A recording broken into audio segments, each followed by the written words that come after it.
seja muito bem-vindo ao canal Alta Performance Ciclismo. Meu nome é Cris Silva, sou treinadora da Alta Performance. No vídeo de hoje, há quanto andam os atletas profissionais do ciclismo de estrada? Vamos falar sobre potência, sobre capacidade de repetibilidade desses atletas, o que eles estão conseguindo fazer nas principais competições nessa temporada. Fato que já passou uma boa parte do que o ano tinha. A gente ainda tem o Campeonato Mundial de Ciclismo de Estrada, que vai acontecer nos próximos 15 dias, tem muitas competições para acontecer, não somente na estrada, como também no mountain bike, na pista. E a gente tem também logo depois do Campeonato Mundial, a gente tem a Vuelta à Espanha no ciclismo de estrada, e no mountain bike continua com algumas etapas da Copa do Mundo. Se não me falha a memória, ainda faltam 4 etapas da Copa do Mundo. Neste final de semana acabou o Tour de France Femme, a versão feminina do Tour de France, e não diferentemente do que a gente viu no ciclismo masculino, a gente teve novamente atletas apresentando performances incríveis na penúltima etapa lá no Tourmalet. As meninas pela primeira vez em uma competição subiram o Tourmalet, foi épico, e a Demi Vollering, a holandesa campeã do Tour de France Femme, apresentou números incríveis que eu vou trazer aqui. Eu vou comparar com o masculino, também vou falar dos números que o masculino trouxe. No final, mais pro final do vídeo, eu vou falar sobre será que essas mulheres andam com os homens, e falar um pouquinho também sobre os números dos atletas aqui no Brasil, uma estimativa comparando com os profissionais lá fora. Fato é que os novos dados do momento, os novos FTPs do momento é 7.0. Sim, 7 watts por quilo para o teste de 20 minutos. Dados masculinos que foram apresentados no Tour de France. Antigamente, o suprassumo era o 6.5, quem conseguia apresentar e replicar um FTP de 6.5, geralmente estava andando ali na ponta do pelotão e disputando um top 3 na GC.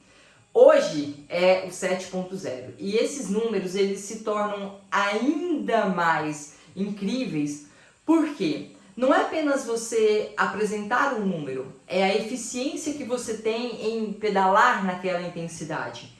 Faz com que você consiga replicar isso em vários dias seguidos, replicar isso em altitude, replicar isso numa terceira semana de um Tour de France, que foi o que aconteceu com o Vingegaard. No feminino, antes, para você estar no pelotão profissional disputando ali um top 10, um top 15 na Europa, você precisava ter 5.2 mais ou menos. Para você entrar bem ali, não apenas para sobreviver, você precisava ter 5.0 watts quilo. 5.5 era o que as melhores apresentavam. Hoje a gente já vê as mulheres se apresentando com 6.0 watts por quilo. A Demi Vollering, nos últimos 6 km de Tourmalet, no qual ela levou 21 minutos para transpor ele, apresentou uma performance de 5.58 watts quilos, lá na 7ª etapa do Tour de France. A questão é, ela estava na altitude, então isso, a nível do mar, traz ali para 6.0 watts por quilo, depois de ter percorrido já algumas centenas de quilômetros nos dias anteriores. E, repito, nesses atletas, pessoal, o mais incrível que ele nos traz não é somente assim o número de apresentado, são as variáveis no qual esses números são apresentados. Por quê? Repito, eles foram apresentados numa terceira semana pelo Vingegaard, numa 8ª etapa, numa 7ª etapa pela Demi Vollering.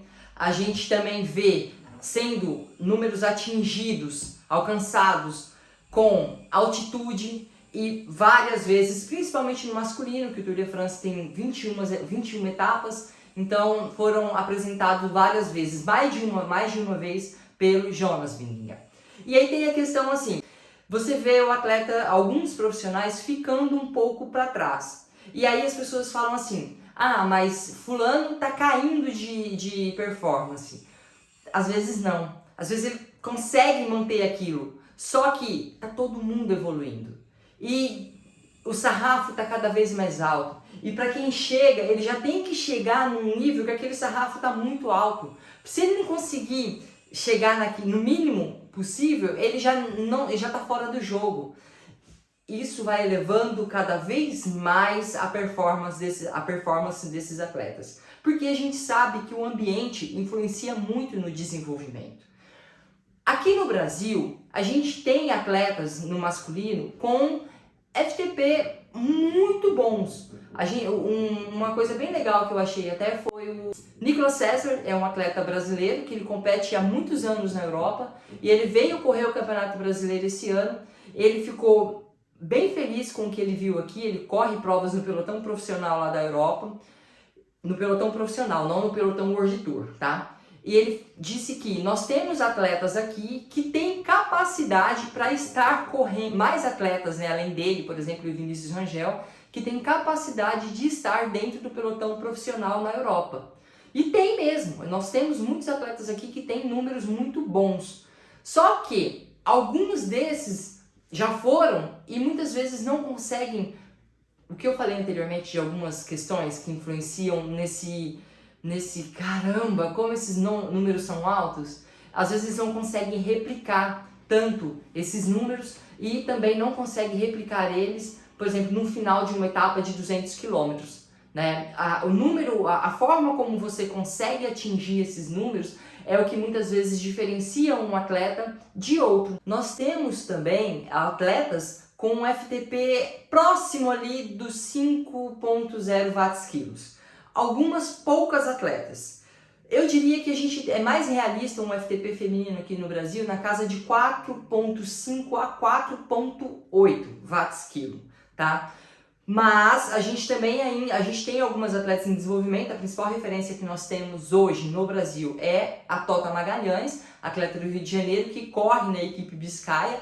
Eu tenho para mim que ela deve trocar de equipe, porque ela cresceu bastante nessa temporada e torço por isso, torço também para que ela consiga equipes que disputam provas ainda mais importantes, apesar dela ter tido muitas provas no calendário no primeiro semestre. Então a Tota é uma atleta que ela deve estar ali próximo do 4.8, dos 5 watts-quilo, com margem de crescimento.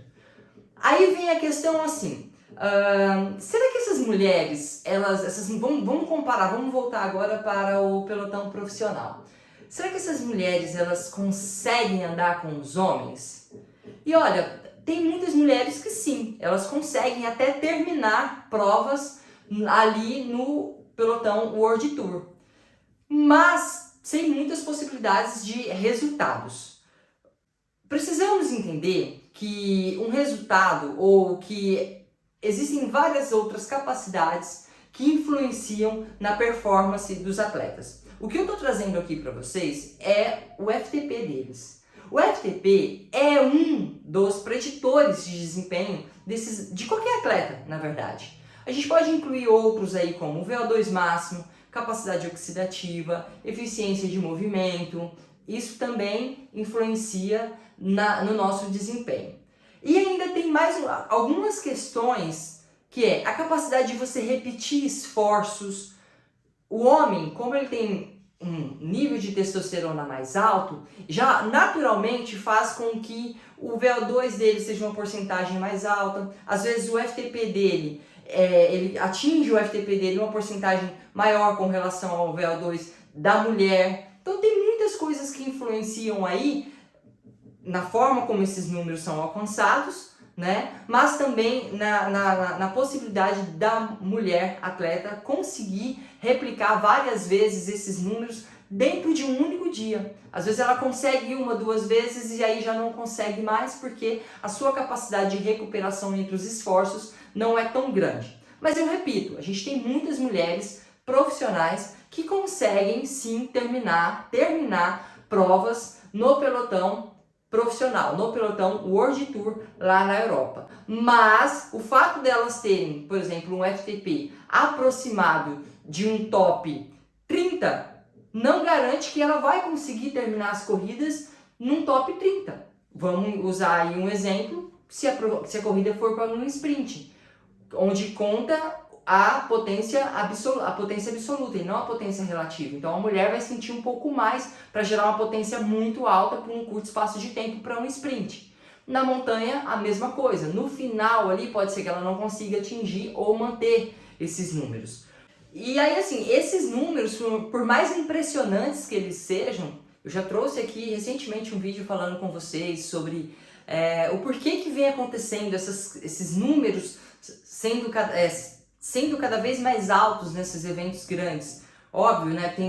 Os atletas eles guardam tudo para um Tour de France, para um campeonato mundial. Mas eles continuarão subindo, na minha humilde opinião.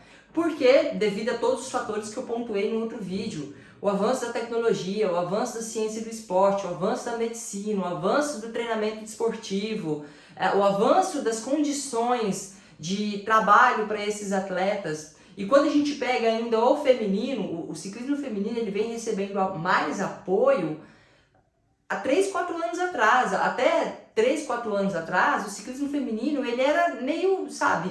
As mulheres eram bem amadoras, que levavam uma vida profissional, mas diante de poucas possibilidades e diante de poucas condições de trabalho, né? A gente sabe de histórias até que essas mulheres iam para eventos grandiosos, mas ficavam assim em um monte de pessoas dentro de um único quarto para diminuir custos. E agora que as mulheres estão recebendo mais condições de trabalho. Então eu acredito muito que os números delas continuarão subindo, as performances continuarão cada vez mais altas, assim como a dos homens, tá? E para concluir assim, quando você vê um atleta não aparecendo mais entre os melhores, é importante você se perguntar primeiro em que cenário que esse atleta se encontra e não necessariamente pontuar que ele está tendo uma queda de performance, porque às vezes ele não está tendo uma queda de performance, às vezes todo mundo evoluiu e ele não conseguiu evoluir, ele está ali ainda, mas ele não conseguiu acompanhar a evolução do pelotão, que está acontecendo em todas as esferas, todas as categorias e todas as modalidades, tá bom? Gostou desse vídeo? Que eu expliquei para você um pouco mais sobre a parte fisiológica de números de potência e por que é tão impressionante esses dados? Deixa aqui o seu comentário sobre a sua opinião, sobre esse crescimento, né, desses dados. Eu estarei lendo um por um. Se você achou legal, compartilha com seus amigos do grupo ali para vocês terem mais assuntos para conversar, para discutirem durante o treino. E também se inscreva aqui no nosso canal, ative o sininho para você ser notificado todas as vezes que a gente colocar um novo conteúdo. Até o próximo. Tchau, tchau.